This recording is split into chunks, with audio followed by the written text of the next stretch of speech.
माननीय मंत्री जी, item number 1। हाँ जी, एक minute ji.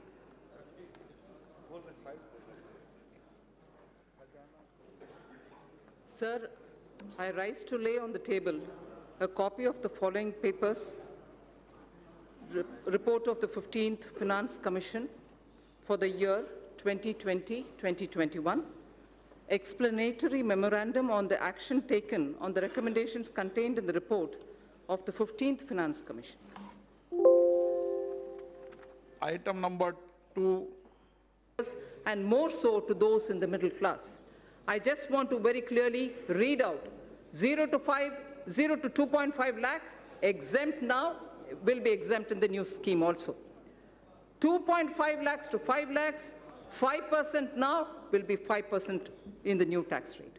5 to 7.5 lakhs, 20% now will become 10% in the new rate. 7.5 to 10 lakhs, 20% now will be 15% in the new.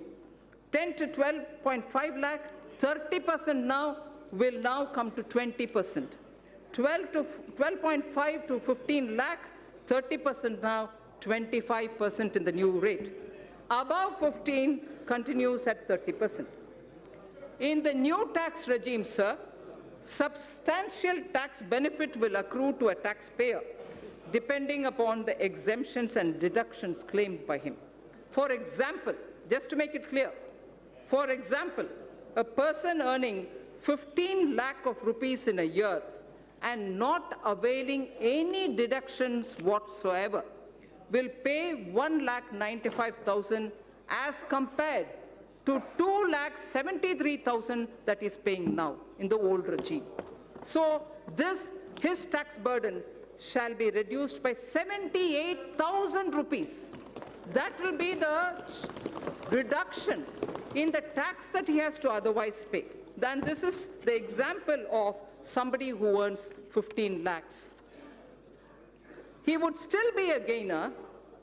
He would still be a gainer in the new regime, even if he was taking deduction of 1.5 lakh under various sections of Chapter 6A of the Income Tax Act under the old regime.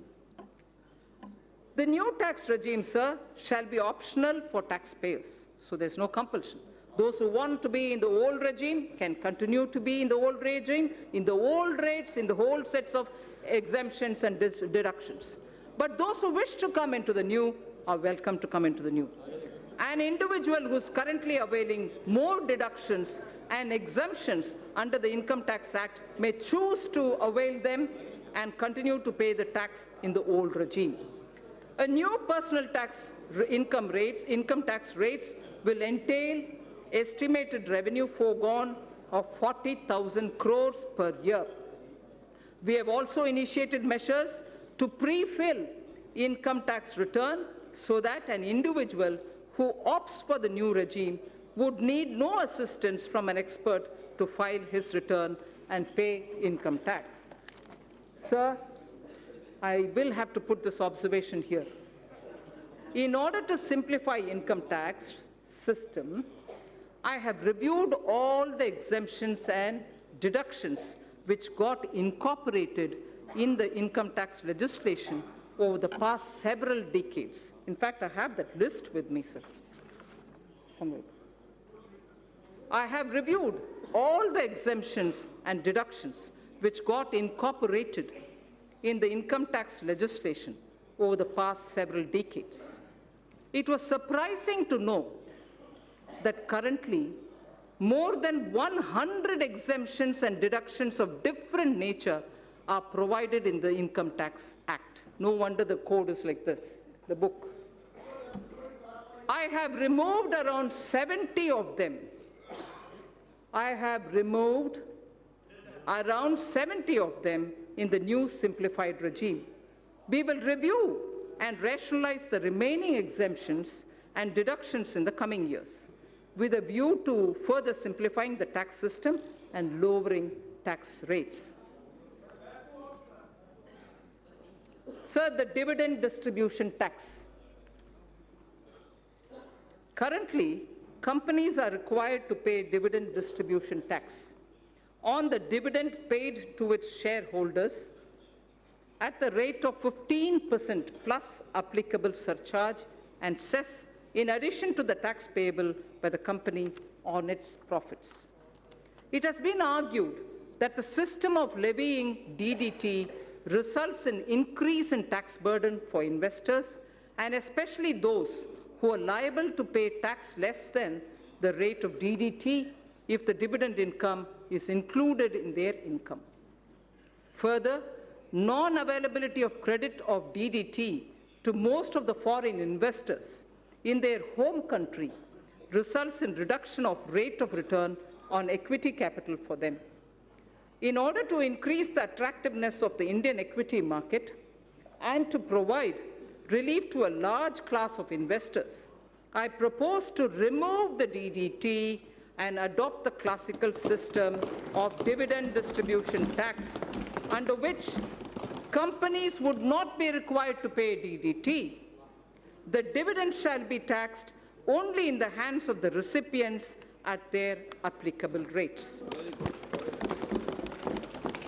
Further, in order to remove the cascading effect, I also propose to allow deduction for the dividend received by holding company from its subsidiary. The removal of DDT will lead to estimated annual revenue foregone of 25,000 crores. This is another bold move, sir, which will further make India an attractive destination for investment. Sir, concessional rate for electricity generation companies. In order to give boost to the manufacturing sector, new provisions were introduced in September 2019, offering a concessional corporate tax rate of 15% to the newly incorporated domestic companies in the manufacturing sector, which start manufacturing by March 31st, 2023, the corporate rate cut which happened in September. In order to attract investment in power sector, I propose to extend the concessional corporate tax rate cut down to 15% to new domestic companies engaged in the generation of electricity as well. So that corporate rate, which came down to 15% for the new manufacturing companies, will now be available even for power generation companies too. So tax concession for foreign investments. In order to incentivize the investment by foreign sovereign wealth funds of foreign governments in the priority sector, I propose to grant 100% tax exemption to their interest, dividend, and capital gains income in respect of investment made in infrastructure and other notified sectors before 31st March 2024 with a minimum lock-in period of 3 years. Honorable Speaker, sir, in order to make available foreign funds at lower cost, I propose to extend the period of concessional withholding rate of 5% under Section 194 LC for interest payment to non-residents in respect of monies borrowed and bonds issued up to 30th June 2023. I also propose to extend the period up to 30th June 2023 for lower rate of withholding of 5% under Section 194 LD for interest payment to foreign portfolio investors and qualified foreign investors in respect of bonds issued by Indian companies and government securities. I further propose to extend the concessional rate of withholding of 5% under Section 194 LD to the interest payment made on the municipal bonds. In order to incentivize listing of bonds at IFSC exchange, I propose to further reduce the withholding rate from 5% to 4% on interest payment on the bonds listed on its exchanges. Startups. Startups have emerged as an engine of growth for our economy. Over the past year, our government has taken several measures to handhold them and support their growth. During their formative years, startups generally use employee stock option plan the ESOP to attract and retain highly talented employees. ESOP is a significant component of compensation for these employees. Currently, ESOPs are taxable as perquisites at the time of exercise. This leads to cash flow problem for the employees who do not sell the shares immediately and continue to hold the same for long term. In order to give a boost to the startup ecosystem, I propose to ease the burden of taxation on the employees by deferring the tax payment by 5 years or till they leave the company or when they sell their shares, whichever is the earliest. Further, an eligible startup having turnover of up to 25 crores is allowed a deduction of 100% of its profits for 3 consecutive assessment years out of 7 years. If the total turnover does not exceed 25 crore rupees. In order to extend this benefit to larger startups also, I propose to increase the turnover limit from existing 25 crores to 100 crores. Moreover, considering the fact that in the initial years, a startup may not have adequate profit to avail this deduction, I propose to extend the period of eligibility for claim of deduction from the existing 7 years to 10 years.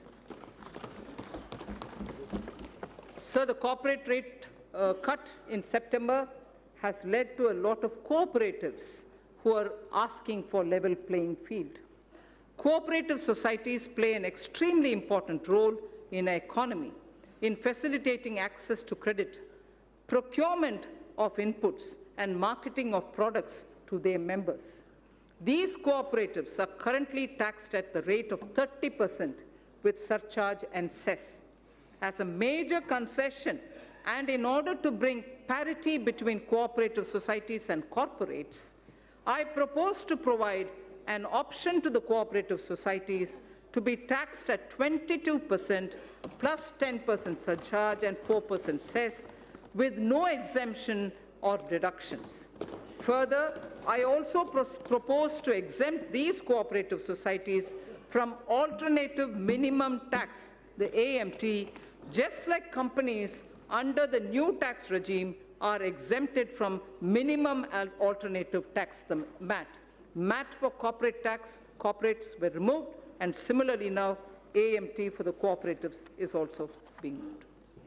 Medium and small and micro enterprises, the MSMEs, currently businesses having turnover of more than 1 crore rupees are required to get their books of accounts audited by an accountant. In order to reduce the compliance burden on small retailers, traders, shopkeepers who comprise the MSME sector, I propose to raise by 5 times the turnover threshold for audit from the existing 1 crore to 5 crore. So up to 5 crore, there wouldn't be a requirement for auditing of their accounts. Further, in order to boost less cash economy, I propose that the increased limit shall apply only to those businesses which carry out less than 5% of their businesses and business transactions in cash. So we wish to move to greater digitization. Affordable housing. For realization of the goal of housing for all and affordable housing, in the last budget, I had announced an additional deduction of up to 1,50,000 rupees for interest paid on loans taken for the purchase of an affordable house. The deduction was allowed on housing loans sanctioned on or before 31st March 2020. In order to ensure that more persons avail this benefit and to further incentivize the affordable housing, I propose to extend the date of loan sanction for availing this additional deduction by 1 more year. Further, in order to boost the supply of affordable houses in the country, a tax holiday is provided on the profits earned by developers of affordable housing projects approved by 31st March 2020. In order to promote the affordable housing projects, I propose to extend the date of approval of affordable housing projects for availing the tax holiday by 1 more year again. I propose to extend the date of approval of affordable housing projects for availing this tax holiday by 1 more year. Sir, next is the concession to real estate transactions.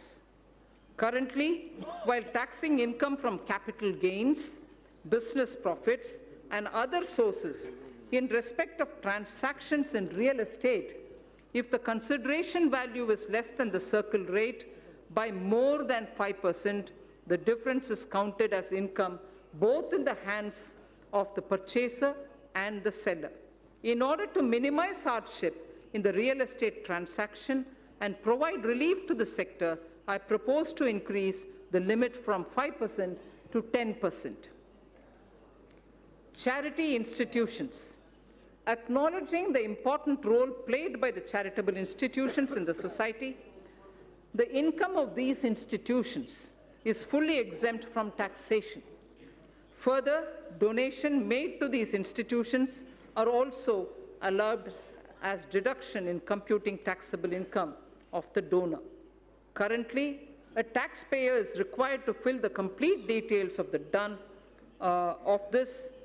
donation done in the income tax return for availing deduction. In order to ease the process of claiming deduction for donation, it is proposed to pre-fill the donee's information in taxpayer's return on the basis of information of donations furnished by the donee. This would result in hassle-free claim of deduction for the donation made by the taxpayer.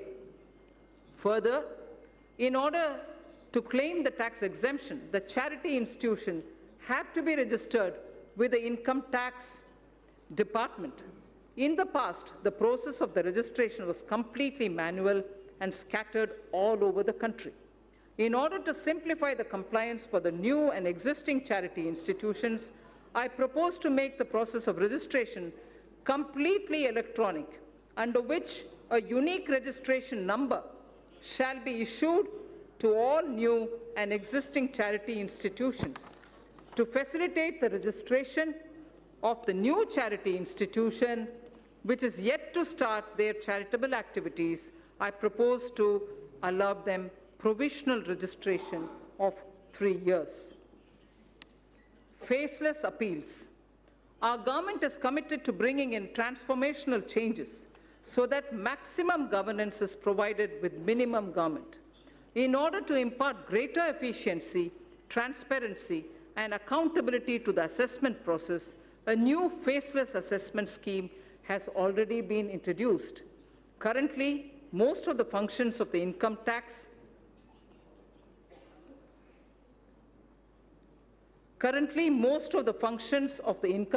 department, starting from the filing of return, processing of returns, issuance of refunds, and assessment, are performed in the electronic mode without any human interface. In order to take the reforms initiated by the department to the next level and to eliminate human interface, I propose to amend the Income Tax Act so as to enable faceless appeal on the lines of faceless assessment. So faceless assessment was done, now faceless appeals will also be possible. Sir, Honorable Speaker, Vivad se Vishwas scheme. Vivad se Vishwas scheme. No dispute, but only trust scheme. If I can say it in English, no dispute, but trust scheme. Vivad se Vishwas scheme. Sir, in the past, our government has taken several measures to reduce tax litigations. In the last budget, Sabka Vishwas scheme was brought in to reduce litigation in indirect taxes. It resulted in settling over 1,89,000 cases. Currently, there are 4,83,000 direct tax cases. 4,83,000 direct tax cases pending in various appellate forums, Commissioner of Appeals, Income Tax Appellate Tribunal, High Court, Supreme Court, and so on. This year, I propose to bring a scheme similar to the indirect tax Sabka Vishwas scheme for reducing the litigation even in the direct taxes.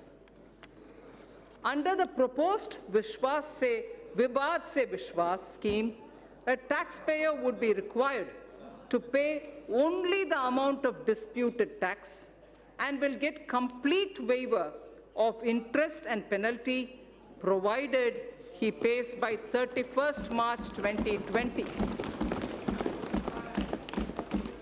Those who avail this scheme after 31st March 2020 will have to pay some additional amount, but even then they can come in.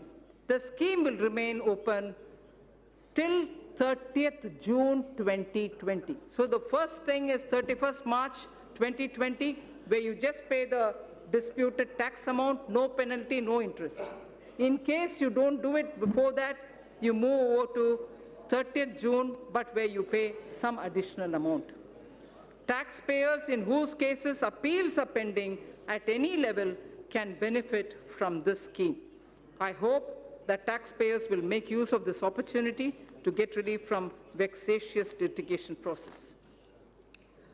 So losses of merged banks. As part of consolidation of the financial sector, our government has brought out schemes for merger and amalgamation of public sector banks in order to ensure that amalgamated entities are able to take the benefit of unabsorbed losses and depreciation of the amalgamated entities. I propose to make necessary amendments to the provision of the Income Tax Act.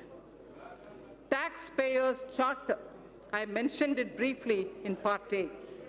Any tax system requires trust between taxpayers and the administration. This will be possible only when taxpayers' rights are clearly enumerated.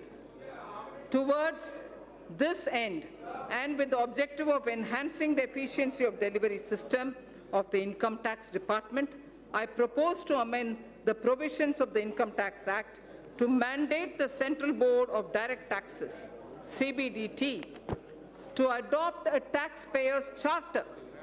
The details of the contents of the charter will be notified soon. Instant PAN through Aadhaar.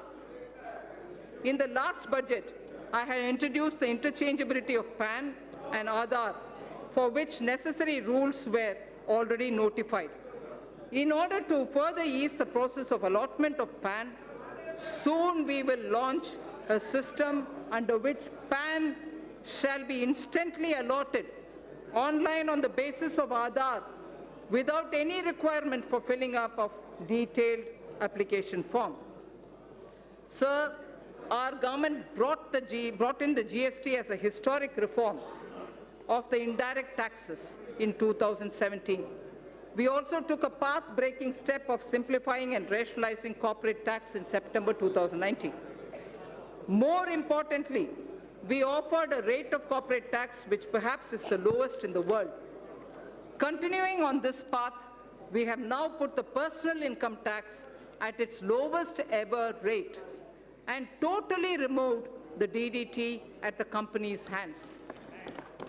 Further, the direct taxes are now the lowest, simplest, and the smoothest.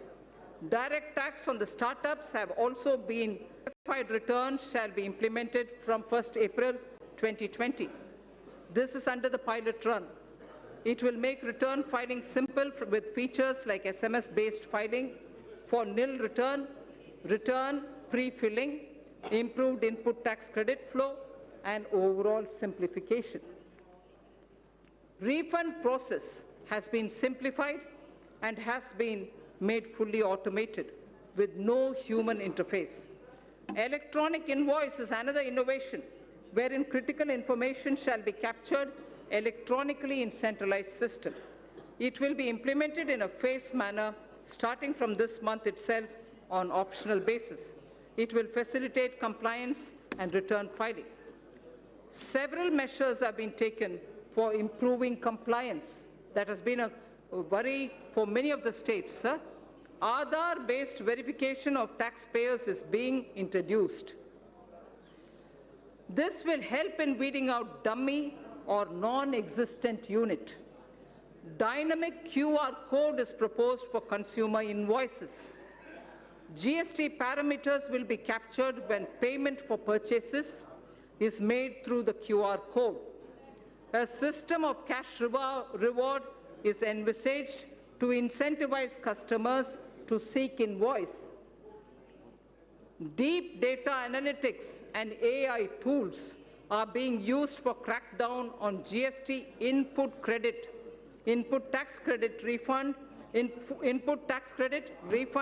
other frauds, and to identify all those who are trying to game the system.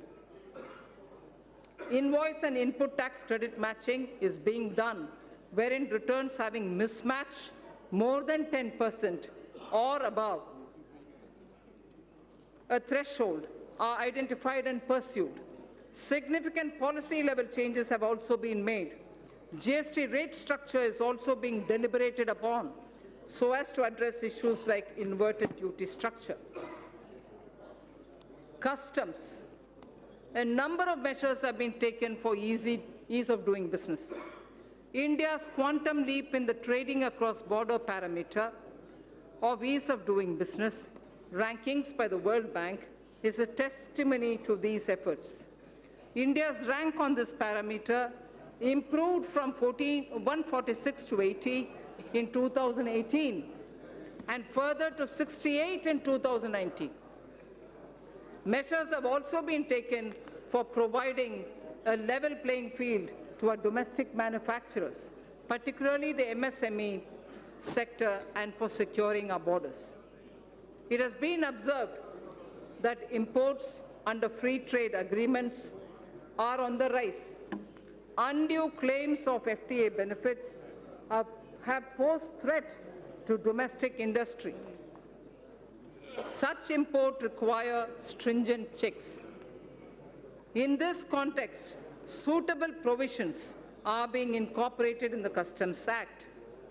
In the coming months, we shall review rules of origin requirements, particularly for certain sensitive items, so as to ensure that FTAs are aligned to the conscious direction of our policy.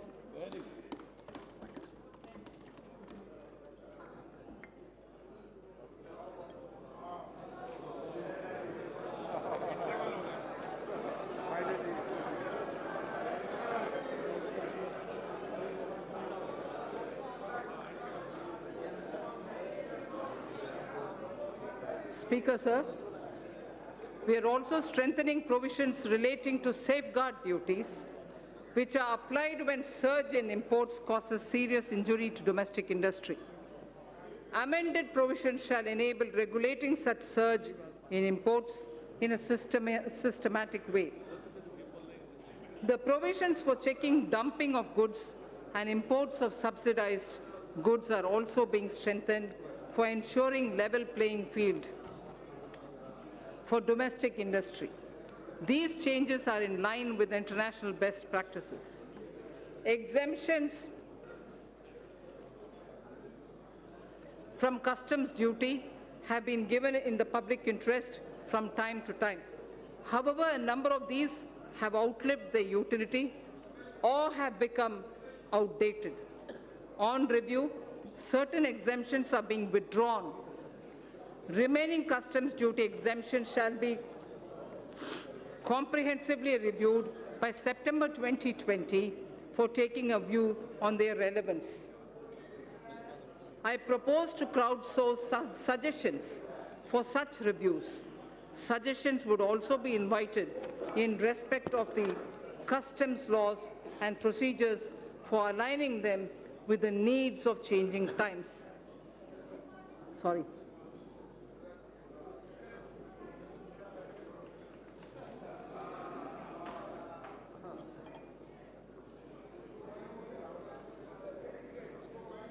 Labor-intensive sectors in MSME are critical for employment generation. Cheap and low-quality imports are impediment to our growth. Special attention has been taken to put measured restraint on import of these items which are being produced by our MSMEs with better quality. Keeping in view the need of the sector, customs duty is being raised on items like footwear and furniture. Our policy of Make in India has started giving dividends. Need more water.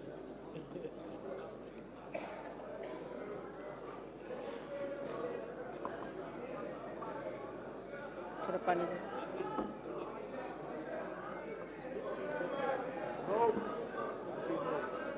Our policy. Our policy of Make in India has started giving dividends. India is now making world-class goods and exporting such products. We have made considerable progress in medical equipments too. Thank you. We have made considerable progress in medical equipment too. Till a few weeks back, we were dependent on imports for medical equipment. Now, not only we are manufacturing medical equipment, but also exporting them in large quantities. This sector deserves further fillip. Government has also been committed to provide health services to all. Ayushman Bharat has made it possible to achieve the twin objectives of giving impetus to the domestic industry and also to generate resources for health services. I propose to impose a nominal health cess by way of duty of customs on the imports of medical equipment, keeping in view that these goods are now being made significantly in India.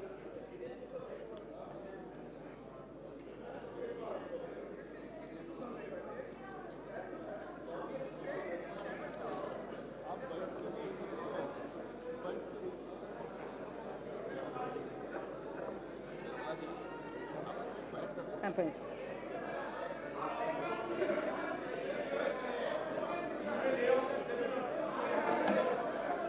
No. There are only 2 more pages. To achieve the twin objectives of giving impetus to the domestic industry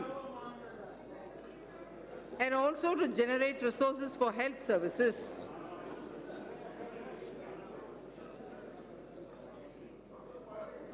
I propose to impose a nominal health cess.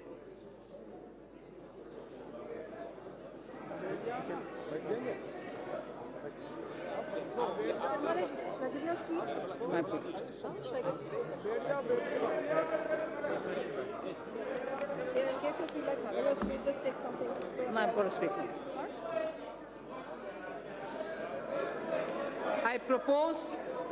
I propose to impose a nominal health cess by way of duty of customs on the import of medical equipment.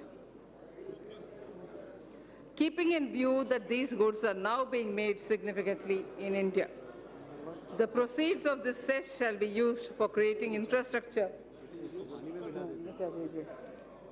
So I think I will lay the rest of the pages, sir. Please consider as read. Thank you.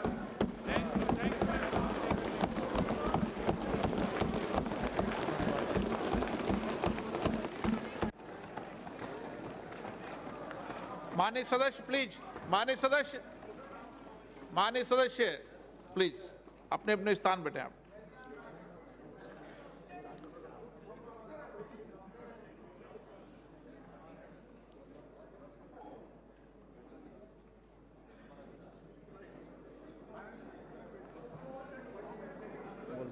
Item number 3